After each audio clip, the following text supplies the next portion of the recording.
girl? Hey, thanks for having me on. You doing all right today? Yeah, busy as usual, but that's life, right? Life of a founder. Life of a founder. So why don't you kind of talk about that? Tell me, just kind of give us a little insight into your life. Like, what's life in Jaquanda land like? It's crazy and chaotic. I don't know if I would wish this on anyone. Um, I am founder of Brown Impact Media Group, founder and CEO. And Brown Impact Media Group focuses on developing media products for underserved and in underserved and marginalized communities. And so that really kicked off about 7 years ago with a platform I developed for the city of Flint, Michigan, called Flint Beat, where we focus on government accountability, public health, solutions, journalism for the residents in Flint. And then I later kicked off another project in partnership with Meta, then Facebook, Yep. called Black Like Us, where I teamed up with Jamal Bradford. And we traveled the country telling stories, amplifying Black voices. And so it can be hectic, but it's fun. As a storyteller, I feel like I'm obligated to go out here in the community and help amplify voices and help us on our narrative. Kind of take us back. How did you even get started in journalism? Can I curse? Yeah, go ahead, go for it. Oddly enough, I thought I would be a lawyer like Claire Huxtable off the Cosby Show. Because somehow I ended up multiple majors, poli sci, business, like accounting, then marketing, finance. I did fine in my studies for those things, but I ended up in communications. Thought I would go into public relations. Ended up at Wayne State University, where you have to take an intro to journalism class. And I took an intro to journalism class, and my professor then, Ruth Seymour, told me that I should go into news. She said if I ever changed my mind with a journalism degree, I could always go back into public relations. But she told me that this was my thing.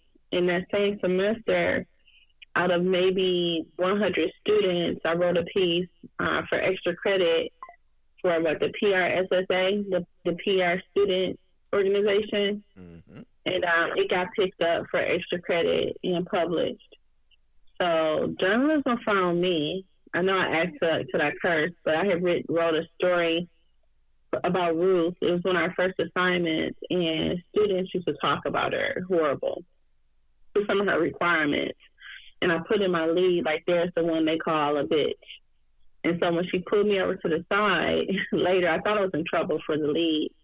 But I guess it was the first time I realized that journalism could really spark change, because she made some adjustments in her curriculum that I thought was cool. And it became my thing, I guess. I try to leave, but I always find myself back. Kind of talk about how your career kind of evolved over the last 2 decades. Man, you're taking me too far back. My memory's short. I can't remember what I ate earlier today, let alone So 20 years. right, I mean, But so time at the Flint Journal, you spent time at NBC 25, the Detroit News, Fox 46 in Charlotte. You've kind of got a nice little resume over there. I suppose so. I think I first started at the Detroit News. They kicked off a group of neighborhood or community publications. I think it was called Neighborhood News or something like that. And that was my first professional job. Prior to that, I did a lot of internships. Seattle Times. I interned at the News for free. And then after I left the News, I ended up at the Flint Journal, where I spent time until they did some layoffs. And after that, I kind of hung around, did PR for a minute, eventually ended up at Fox in Charlotte, North Carolina. That's a whole nother conversation. It was a Fox owned and operated. Oh. Yeah, so we can be very clear. It was an Say owned and less. operated Fox TV station, news TV. So it was different. And then I found my way back home, and I ended up working at NBC 25 for a stint, and eventually made my way back to the Flint Journal, and now here we are. Right. Could you tell me what was the significance of really getting Flint Beat started? I mean, Flint Beat is for the community. It's not really a Jiquanda thing. I was working for the Flint Journal and covering City Hall, and people were saying that they wanted a news outlet that focused on the city of Flint. They wanted something that gave them a little bit more coverage. At the time, we was going through a water crisis, so news was pretty much limited to a lot of water crisis stories, crime, and sports, right? So I just jumped in to fill a gap, and I guess I haven't looked back. Do I have regrets? Sometimes. But do I feel like I made the right decision? Mm-hmm. I do. I really do. And then if you just, I mean, kind of tell it, and I know you have this, right? I know you have some stories where you've seen where the Flint Beat has made major impacts in the community. Kind of, is there some stories you can give us, or certain story examples you can I give don't us? know. I can't. I don't know. I like to think that damn near every story we publish makes an impact. I mean, last year we published more than 500 stories Wow. focused on Flint with this little baby team, right? I think that it could be something as small as a story about a new device put in communities so they can gauge whether or not people are speeding. Something as big as gun violence coverage, right? And what other communities are doing to solve such a huge public health issue in the United States. Something as simple as a story about a local church putting in washing machines and dryers to have a community laundromat, right? And so we've written so many stories over the past 7 years that I can never really put my finger on one story. It's just so many. I mean, we recently published a video about a young man whose father was killed in front of him when he was 6, right? So I can't put my finger on one particular story or even 3. It's just the work we all do together to make it happen and impact, empower, and inform the Flint community. I mean, I never would have thought that a story about a woman and her struggles, trying to be a teacher, trying to be a parent, being a homemaker, a business owner. I never thought that video itself would even win an Emmy, but we did it, and look what happened. And it kind of showed what parents was going through during COVID, right? Trying to juggle life, but I didn't expect it to get as much attention as it did. So I'm just here to tell stories and amplify voices. I never really think of it in that way. Right. I think that's one of the things that I really loved about even working in television news is that every day I had an opportunity to really just go out, meet new people every day, go to different communities every day, and then tell their individual story. And then most of the time, the fact that I was really able to see that those stories really did have a major impact, even if it was just their community or their block or their house, it changed lives. I think the power of storytelling is crazy. So what's, kind of tell me, why do you use your platform to, amplify those voices? Why is that important to you? I think I can be very communal, always wanting to have a bigger impact. Like, things are not about me, it's about community. I definitely probably could have went another route and been rich. But when I drive through Flint almost every morning. I just drive through the city. I was born and raised. I grew up here between the Beecher area, which is a school district really. So Genesee Township is the municipality, and that I grew up in the city of Flint and Northside. My grandmother owned a home on Lawndale. And so I just remember a time in Flint where it was just good, you know? It was very community oriented, Yep. kids park, riding bikes up and down the street. And I was part of that. I'm a product of that. And I just feel a sense of obligation to give back to the community. And my God given talent happens to fall in the industry of journalism and news. And I guess I'm hopeful that one day, with the storytelling and the investment that I've put into Flint Beat and the Flint community, that even if it's not within the next 10 years, one day we'll look up and Flint will be that community I grew up in. You know, like I remember churches coming together and doing citywide revivals, you know. Those were the days. So, yeah, you know, so I just feel like if we keep working together and I partner and I collaborate in the community and we keep amplifying and we keep highlighting and spotlighting and looking for solutions together, that one day that it could be great again. I believe that. So, in my world, video is king, and I know you believe me, right? You agree, right? Say it. That video king? Video No, is not king. really. But You said what again? not really. I believe it's part of the kingdom, but I'm not going to call it king, you know? Not right now. Not right now. No, not right now. Maybe when we get off the podcast, I'll be like, yeah, Jamal, you was right.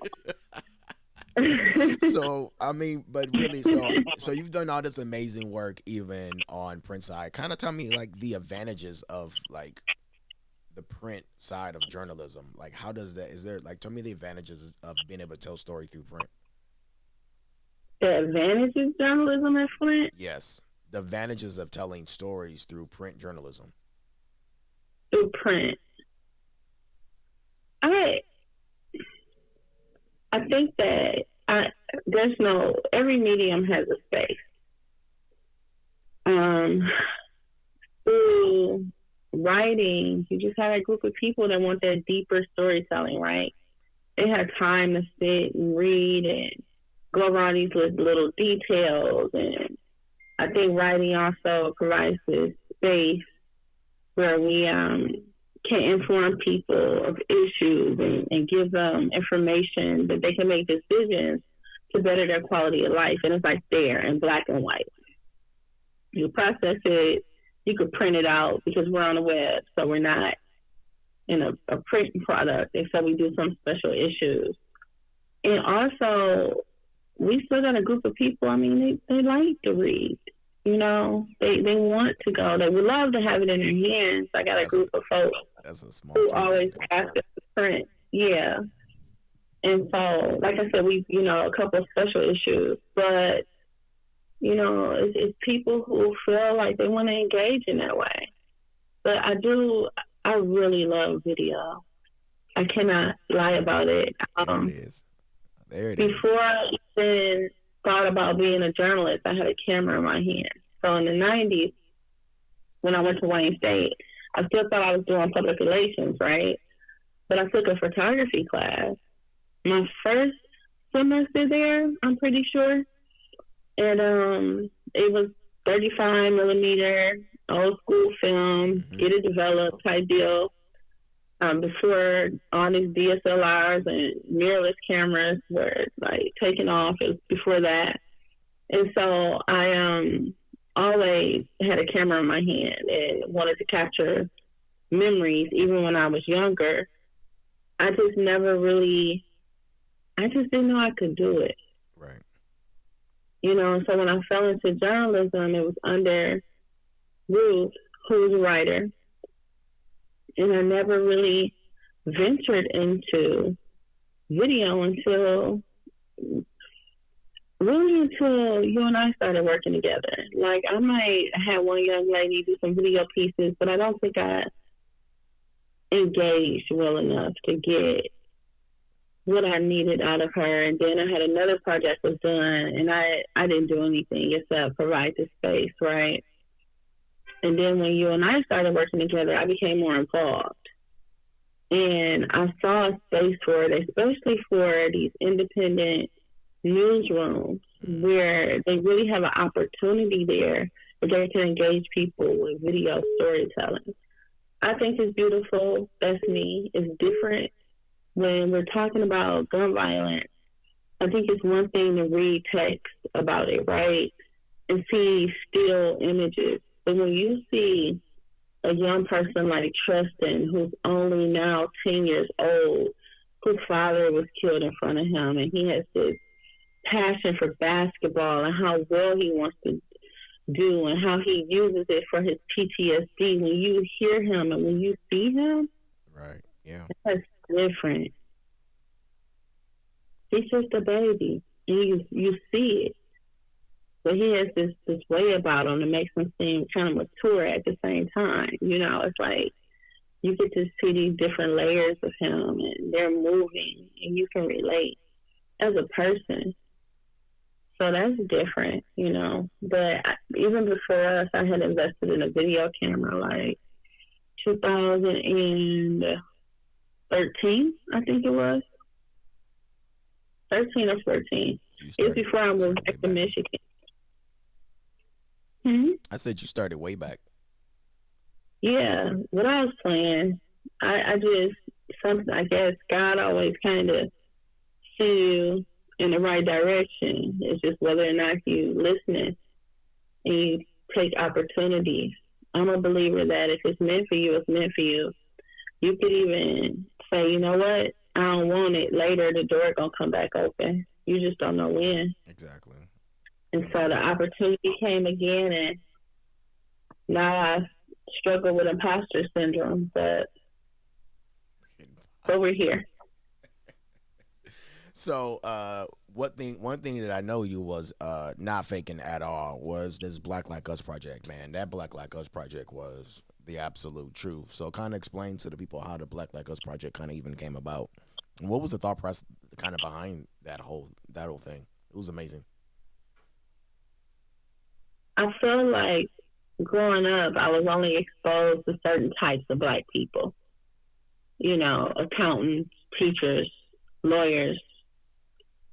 And the older I got, I saw we do more than those things.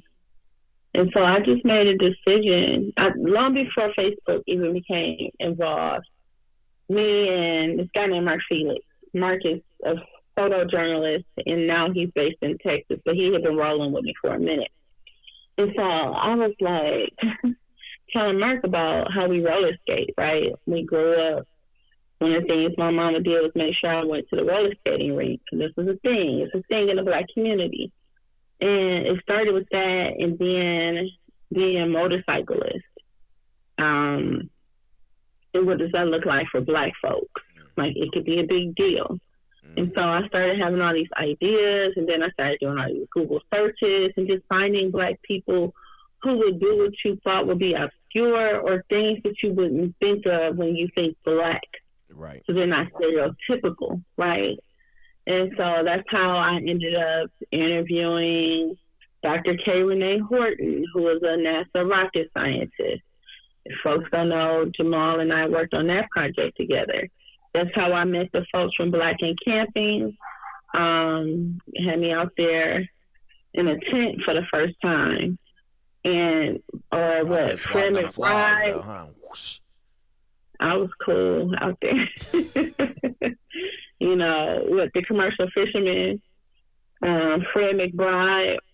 So those stories kind of kicked off the project. Since then, I've met some wonderful people, you know, and some great projects, and we want to continue that. We're actually working on it right now to relaunch it, what it looks like, getting some stories together, So just so we can take this adventure. And it was more than just what debunking stereotypical nonsense. It was more about showing black folk that you could do these things. Mm. You know, like other black people seeing black folks camping and knowing, hey, that's cool. You know, I want to do it and I can. Or seeing a black woman that is a NASA rocket scientist that's rocking a bald head and stiletto nails, you know? Right. Like, when she answered the phone, she said, good evening, Queen. And so she is not even a stereotypical rocket scientist.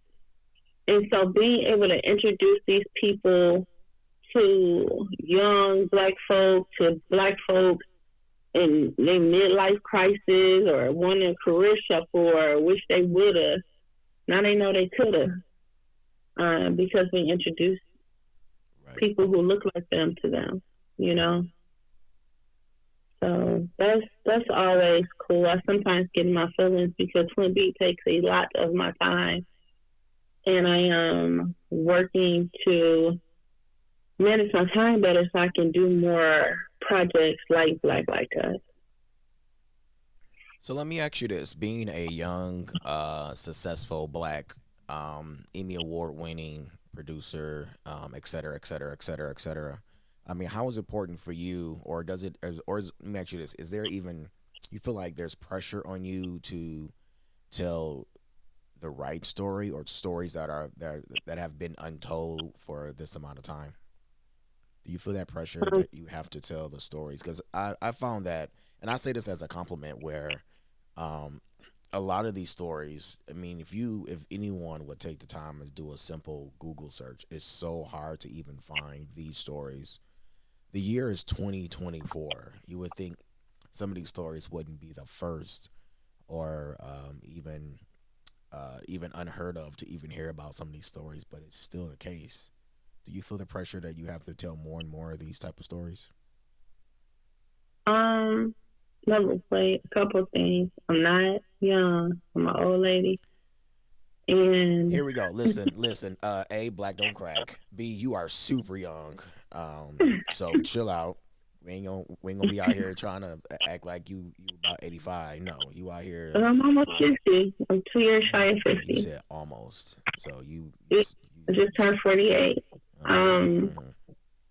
Two, I don't really know what success is. I don't use that, and as I refer to the work that I'm doing. I just don't. I don't know. I think when I finally feel like I get there, I'll be like, yes, this is it. Three, if we're referring to Black Like Us, ain't no pressure. Like, or just in general. I mean, just the fact that you were able to even open your doors, or I guess not. I take that back. Not even open your doors, but when you even started Flint Beat, even though that's not focused on black people, but it's focused on areas like the Flint community of the underserved population. Well, yeah, I'm gonna talk about that because Black Like Us is therapy. Flint Beat is why I need my therapy for Black Like Us. I feel pressure for Flint Beat because I live here, and I always want to tell the story right. I don't just parachute into this community. Me and these folk, we break bread together. We see each other, we hug each other. It's different covering the place that you grew up in. I think it's a blessing and a curse. Like, I can see it from a different lens because I grew up here. Mm-hmm. But then that responsibility is insane. Phone calls, emails. If I mess up, I'm going to hear it. Right. I am more likely to hear it than any other journalist in this community. And that's a lot. And it's a burden.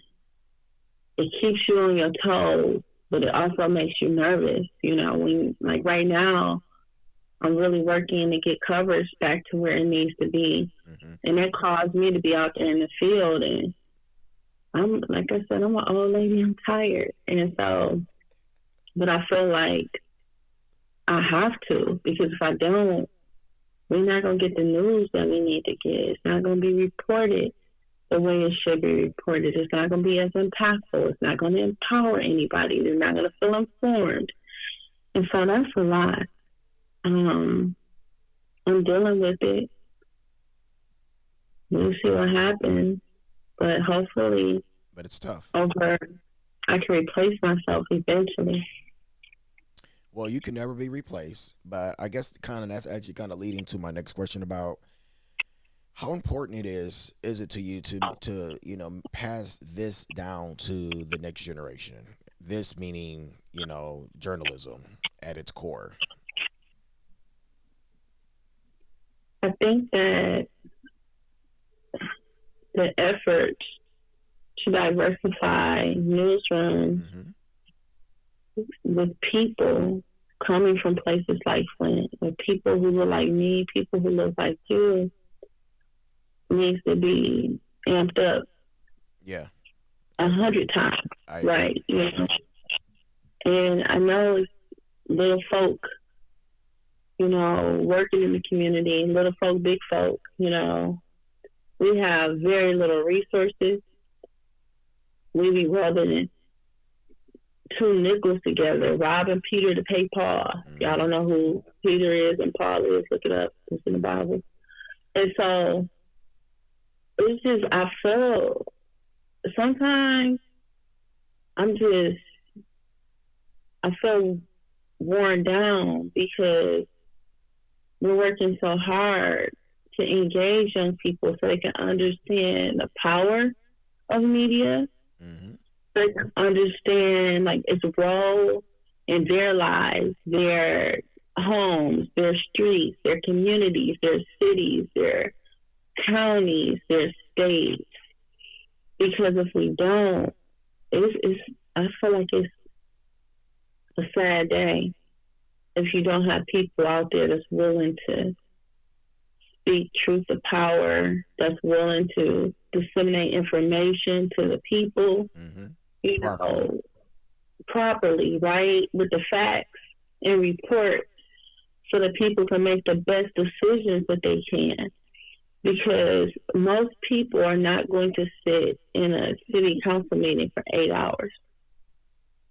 It's a journalist that's going to sit there, do their job, report out so the community will know what happened in that city council meeting. Right. Right. Which is But the what. problem, hmm? Nope. Go ahead. Go ahead. But the problem is the field is dominated by white people. We still need to diversify. We still need our land, and we still need to own our stories. That's important. Not saying that there are not good white journalists. What I'm saying is how we grow up, our lives shape our perspective. And so it's just a different lens of coverage that is important. Like we are important. It's important that we represent our communities. So I would even so thank you for that. I completely agree. I think there were years working in TV, being in the newsroom where I was the only one of not one of few in the newsrooms I were in, especially even going out to cover events. You going out to cover these major events that's in the city, outside the city, and your perspective is not being it's not there. In some of these situations, you have a lot of producers and reporters that come into these cities don't know the city itself, don't know the people. I always used to say to the news director, how come we just don't take the producers and reporters and take them out for a weekend and just go into the community, meet the people, go to the festivals, um, check out the local farmers market, so that your perception of Flint or cities like Flint is not you'll see it's not what you think it is. So Right. yeah, Not I think a lot of them think it's just every person in Flint is ghetto. It's a shooting on every corner. It just things like that, and that's not what cities like Flint is represented of those things. So kind of tell me Howard, you got any upcoming projects coming up you would like to talk about? Now you want to be all in my business. All in your mix, man. All It's just in. something that so I know you always got something going on, and maybe we can even save that for another day though too. But kind of want to lighten things up a little bit. Um, so I want to ask you a couple loose questions. What's your favorite food and why? My favorite food? Yeah. I don't have one. Okay. This I is used very to. easy. I used to think I did, but the older I got, I just enjoy good food. I don't have a. Oh, Mm. I enjoy good food and having good food with good people. Even though I can eat by myself, but I enjoy good food. If I had to choose like a certain types of food, I like Thai food. I like Nigerian food and Middle Eastern food a lot. And I think most of that is I like spicy stuff. Mm. Um, and All Thai spicy. food, Nigerian food could be spicy, but those are the types of food I like. But I can eat. If y'all see me, these hips will tell you I can eat now. Girl, please. All right, babe, tell me your most favorite place you were able to visit, whether it was for a story or for personal reasons Famous place? that you visited. I don't know. A famous place? Oh, I got a good one. Ha ha. Mobile, Alabama, where Africa Town is, Tell us where about they it. found the last known slave ship to come into America, the Clotilda. Tell us about what that was about. Was this a story you covered? It's more of research. We are going to develop some stories around it. I can't say too much about it. We can talk offline. But it was I I'm a sucker for a documentary. Mm-hmm. And so I sit and I binge watch documentaries and I see this Nat Geo thing about Clotilda and I'm like, what the hell? They done found a slave ship in Mobile, Alabama? And so I took off on a road trip to go see where Africa Town, because Africa Town, those were the slaves that the enslaved people that were on the Clotilda, they formed their own town called Africa Town. And so I just had to see what it looked like today. It once was a very thriving community, but of course now it's impoverished, um, cancer, industrial businesses, like a paper company, like a lot going on there. And so my curiosity is what made me say I needed to see it. Now I got real ambitious too. I mean, I'm still married to this whole Africa Sound project. Mm-hmm. In my mind, I'm gonna take these scuba diving classes, right? Right. And I'm getting ready to connect with this group of black scuba divers that they go down and they handle things with the Clotilda. They still trying to decide how to preserve this Mm. historical artifact. And so I'm like, yes, I'm getting ready to take these scuba diving lessons, and then I'm going to Mobile, Alabama. I'm gonna connect with these divers, and I'm going down. So I'm in Mobile. I'm already started the lessons, but I ain't there yet. I ain't ready to die, but it's still in my head that that's gonna happen. I'm in Mobile, and I'm looking at the Mobile River. I can't see. There's no way in hell I am going to scuba dive in water I can't see through. And then Wow. we taking the tour, and a couple of alligators pop up, Oh, oh, and I oh. said, "Yep, I got a little too excited about that one." I said that won't be happening, but I will stand along a shoreline, a dock, and look and cheer them on. And if they ever raise this um, ship, which was set afire, and they tried to get rid of evidence because they weren't supposed to be bringing enslaved people into the states. Right. I would definitely cheer them on. Like I would high five every scuba diver. but I get But a we need to little. capture that moment, right? That moment I on mean, video is important, right? You I talk about think how exciting and how dominant video even if is. we don't do it, right? Even if it's not you and I, if somebody, yeah, I think we need to preserve our history in video format. I think we need to see these things. I think it needs to be. I'm more married to pictures and captions and videos when we're preserving history now than I am for us writing, right? Even though we know media outlets are documenting history, we're part of this.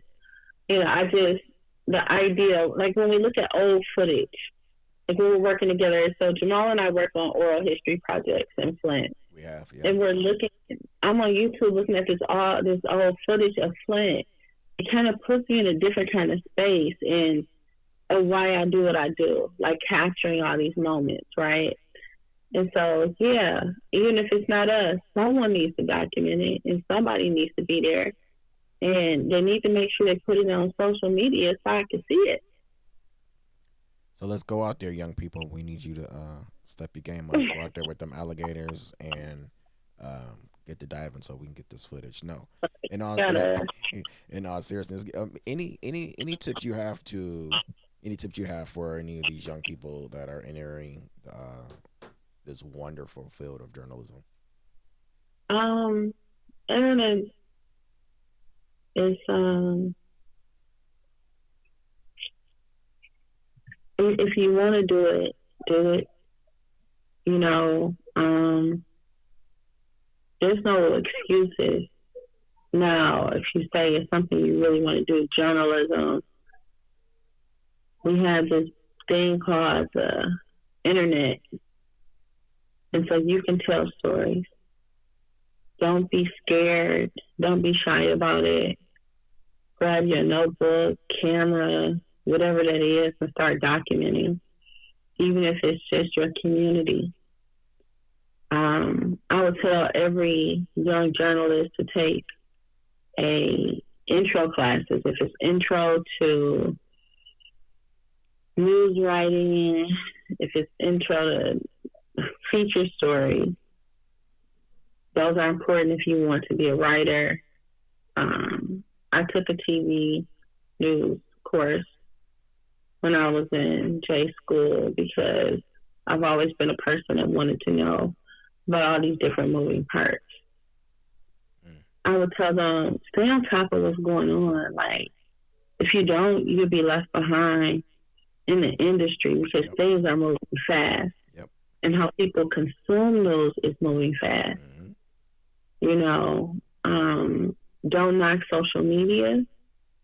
It's a platform. We use it. Jamal and I won an Emmy from airing on Facebook. So take advantage of these platforms.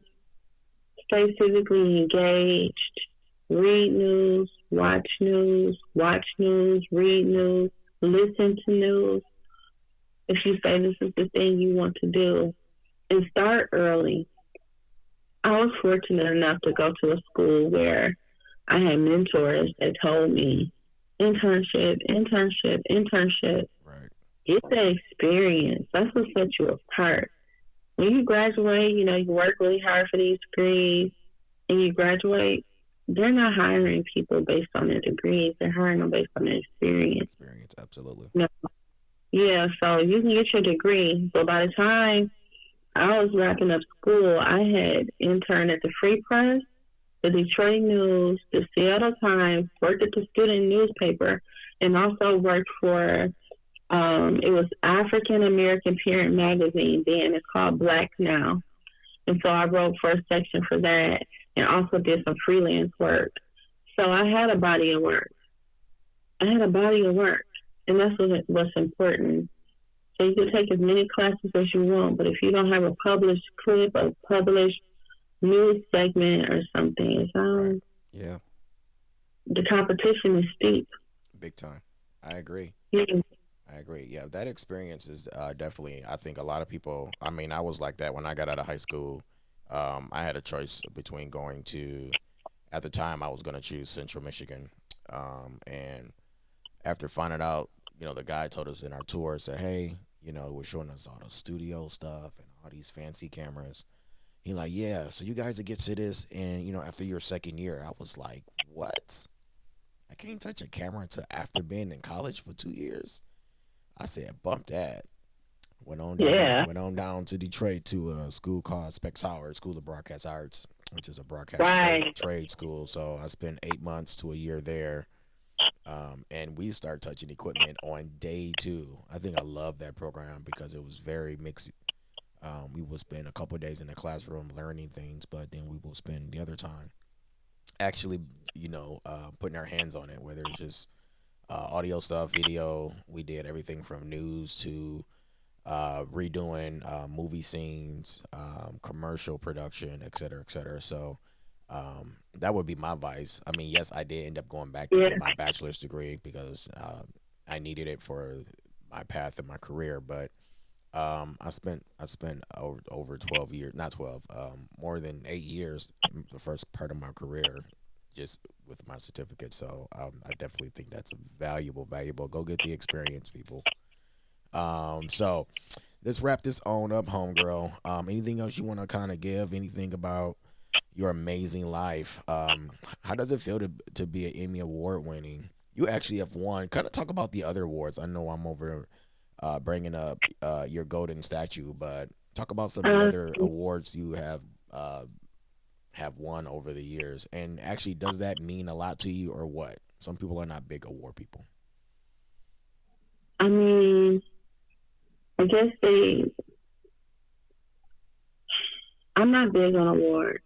I think that I feel more like I'm more fulfilled when Trustin and his mother, they're happy with how we portrayed them in the news and the Hmm. feedback that's getting from the community and the comments under that story with people rooting for him, right? Yep.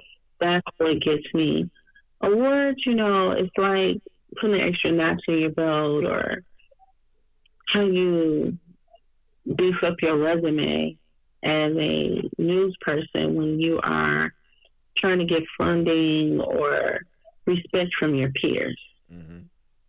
But I feel good when community members read coverage or somebody sees something I produced and they're excited about it. Just regular people, Yep. you know. I agree. So that's where I'm at with it. Like we do apply for awards. The Michigan Press Association for video, first, second, third place. I think what 2 years in a row, 3 years in a row, publication of the year with the Michigan Press Association. We were nominated with 2 time nominated for an Emmy, so twice nominated for the Emmy, won an Emmy. Um, that's all great, but at the end of the day, it's the story, it's the impact, how I walk away different because I carry all these stories with me, Hmm. and how the community, how they walk away, my sources, and how they see themselves is what's important to me. It's not, you have to convince me to even enter the Emmys, you know? Yeah, Somebody else has yeah, to, it's a cool thing. I'm not gonna lie. I mean, being able to enter awards like the Emmys or I guess any of the other major Academy Awards that are out there. I mean, it's a cool feeling only because of this. This is why. This is the one reason I do appreciate it. Is being judged by your peers. So to the fact that it's your peers do see a level of value in that story that you told is great. But I guess. what's greater is that when you do have a story that when the community comes back to you and comes with level of emotion, whether it's just being super excited about the story, come with some have come crying. Just even with the St. John thing, it's made such an impact. Documentary that was shot, such impact in the community.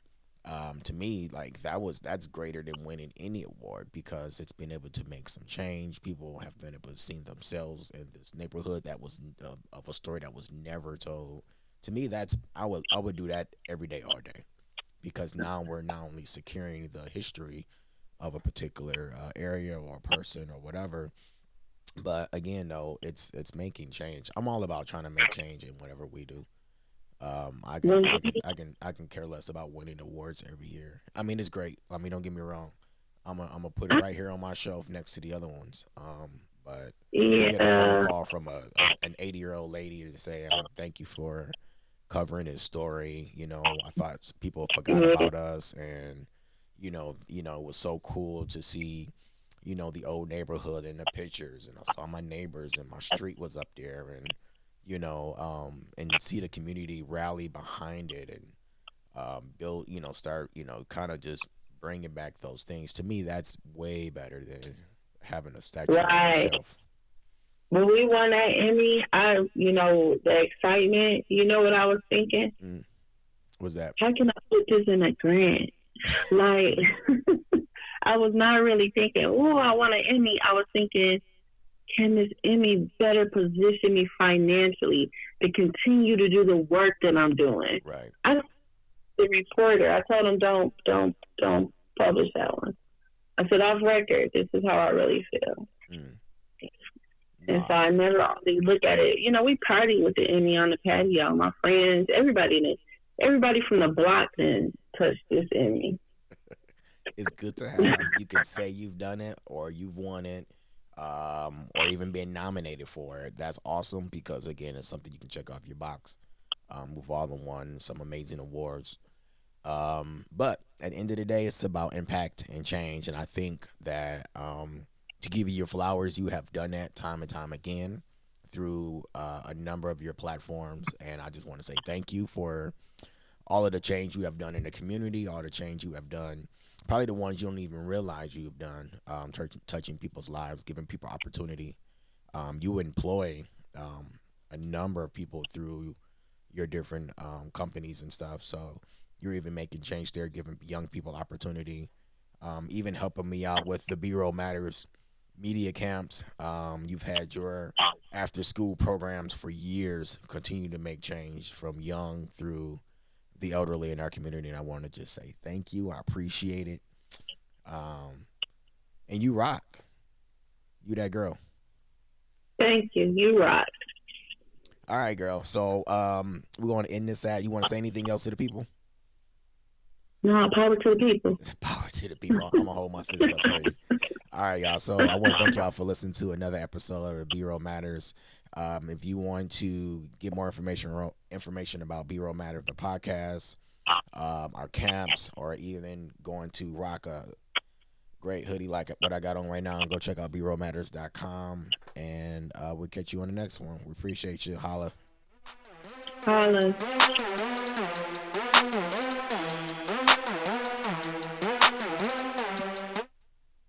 Yo. Okay.